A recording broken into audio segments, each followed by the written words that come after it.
Boche gold and diamonds. Buy now, pay later.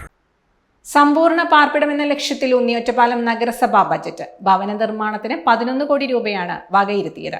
നിലവിൽ 1500-ലേറെ കുടുംബങ്ങൾക്ക് പ്രധാനമന്ത്രി ആവാസ് യോജന പ്രകാരം വീട് നൽകിയിട്ടുണ്ട്. അടുത്ത ഘട്ടം നടപ്പാക്കാനാണ് ബജറ്റിൽ നിർദ്ദേശം. മനസ്സോടിത്തിരി മണ്ണ് പദ്ധതി പ്രകാരം ലഭിച്ച ഭൂമി ഭവന നിർമ്മാണ പദ്ധതിക്കായി വിനിയോഗിക്കും. പശ്ചാത്തല വികസനത്തിന് 74.14 കോടി രൂപയും ആരോഗ്യ മേഖലയ്ക്ക് 7.26 കോടി രൂപയും കുടിവെള്ള വിതരണത്തിന് 12 കോടി രൂപയും കാർഷിക മേഖലയ്ക്ക് 3.64 കോടി രൂപയും ഉൾപ്പെടെ വകയിരുത്തിയിട്ടുണ്ട്.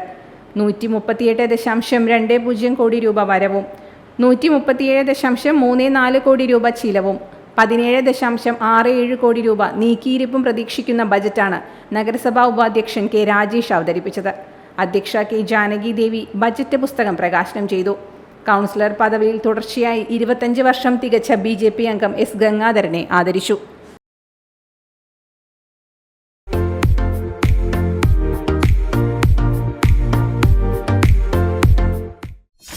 .View news. കാഴ്ചകളാണ് ലോകം. കണ്ടു തുടങ്ങുക.